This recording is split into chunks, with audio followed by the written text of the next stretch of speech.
ఈ వీడియోలో మనం భగవద్గీత అధ్యాయము 2 శ్లోకము 52ను పరిశీలిద్దాం. అర్జునుడి మనసు బంధుప్రీతి అనే మోహంలో చిక్కుకుపోయింది. ఆ భ్రమ నుండి తన బుద్ధిని ఎలా బయటపడేయాలో శ్రీకృష్ణుడు వివరిస్తున్నాడు. మొదటగా ఈ పవిత్ర శ్లోకాన్ని భక్తితో విందాం. యదా తే మోహకలిలం బుద్ధిర్వ్యతితరిష్యతి తదా గంతాసి నిర్వేదం శ్రోతవ్యస్య చ. ఈ శ్లోకం అర్థమేమిటంటే,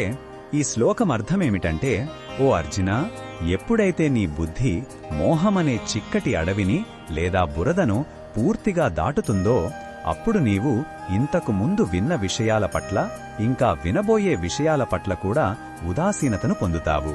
ఇక్కడ మోహమంటే నావాళ్లు, నేను అనే భ్రమ. బుద్ధి ఆ భ్రమను దాటినప్పుడు లోకంలో లభించే స్వర్గం వంటి తాత్కాలిక సుఖాల గురించి చెప్పే శాస్త్ర వచనాల పట్ల కూడా అనాసక్తి కలుగుతుంది. ఇక్కడ మోహమంటే నావాళ్లు, నేను అనే భ్రమ. బుద్ధి ఆ భ్రమను దాటినప్పుడు లోకంలో లభించే స్వర్గం వంటి తాత్కాలిక సుఖాల గురించి చెప్పే శాస్త్ర వచనాల పట్ల కూడా అనాసక్తి కలుగుతుంది. ఎందుకంటే అసలైన జ్ఞానం మనలోనే ఉందని అర్థమవుతుంది. ఈ శ్లోకంలో ఉన్న భావం మనకు ఏమి చెప్తుందంటే, ఇది ఒక విముక్తి భావన. దట్టమైన పొగమంచు నుండి బయటపడి స్పష్టమైన సూర్యరశ్మిని చూసినట్లు ఉంటుంది.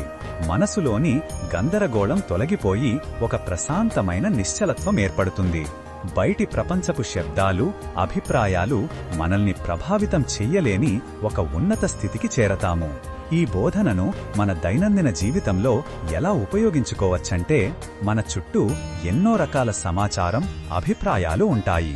అవి మనల్ని సులభంగా దారి తప్పిస్తాయి. ఇదే మన మోహకలిలం. మనం నిస్వార్థ కర్మ, ధ్యానం లేదా ఆత్మవిచారణ ద్వారా మన బుద్ధికి పదును పెట్టినప్పుడు ఏది శాశ్వతమైన ఆనందం, ఏది తాత్కాలిక ఆకర్షణో తెలుసుకోగలుగుతాము.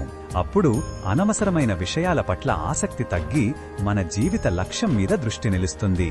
మరిన్ని భగవద్గీత శ్లోకాల అర్థాన్ని తెలుసుకోవాలంటే మా తదుపరి వీడియోలను తప్పకుండా చూడండి.